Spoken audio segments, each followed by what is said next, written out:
ইরানের একের পর এক হামলায় ইসরায়েল যুক্তরাষ্ট্রের পাশাপাশি বিপাকে পড়েছে প্রতিবেশী দেশগুলো। মধ্যপ্রাচ্যে অবস্থিত মার্কিন ঘাঁটি লক্ষ্য করে তেহরানের হামলায় নাস্তানাবুদ, সৌদি আরব, বাহরাইন, কুয়েতের মতো দেশগুলো। এমন পরিস্থিতির মধ্যেই ফের আলোচনায় এসেছে একটি যৌথ আরব সামরিক বাহিনী গঠনের পুরনো ধারণা। এটি অনেকটা ইউরোপের দেশগুলোর সমন্বয়ে গঠিত ন্যাটো বাহিনীর মতোই কাজ করবে। বুধবার প্রকাশিত এক নিবন্ধে আমিরাত ভিত্তিক সংবাদ মাধ্যম দ্য ন্যাশনাল জানিয়েছে 2015 সালে আরব নেতাদের এক সম্মেলনে এমন একটি বাহিনীর কথা প্রথম বলেছিলেন মিশরের প্রেসিডেন্ট আবদেল ফাত্তাহ সিসি। এ বিষয়ে সিসি বলেছিলেন, আঞ্চলিক নিরাপত্তা পরিস্থিতি মোকাবিলায় একটি যৌথ আরব বাহিনী গঠনের বিষয়ে আত্মবিশ্বাসের সঙ্গে গভীরভাবে ভাবতে হবে। সম্প্রতি ইরানকে ঘিরে উত্তেজনা বাড়ার পর সেই বক্তব্যের একটি ভিডিও আবারও প্রচার করেছে দেশটির সরকার ঘনিষ্ঠ একটি টেলিভিশন চ্যানেল।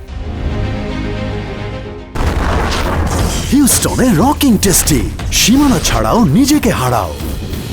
সর্বশেষ গত 7 মার্চ আরব দেশগুলোর পররাষ্ট্র মন্ত্রীদের এক ভার্চুয়াল বৈঠকে মিশরের পররাষ্ট্রমন্ত্রী বদর আবদেলাত্তি বলেছেন, প্রতিবেশী দেশগুলোর ওপর ইরানের হামলা প্রমাণ করেছে যৌথ আরব পদক্ষেপের ধারণাকে সক্রিয় করা জরুরি। এর মধ্যে একটি যৌথ সামরিক বাহিনী গঠনের বিষয়ও থাকতে পারে, যা সদস্য দেশগুলোর নিরাপত্তা রক্ষা এবং আঞ্চলিক হুমকি মোকাবিলায় কাজ করবে।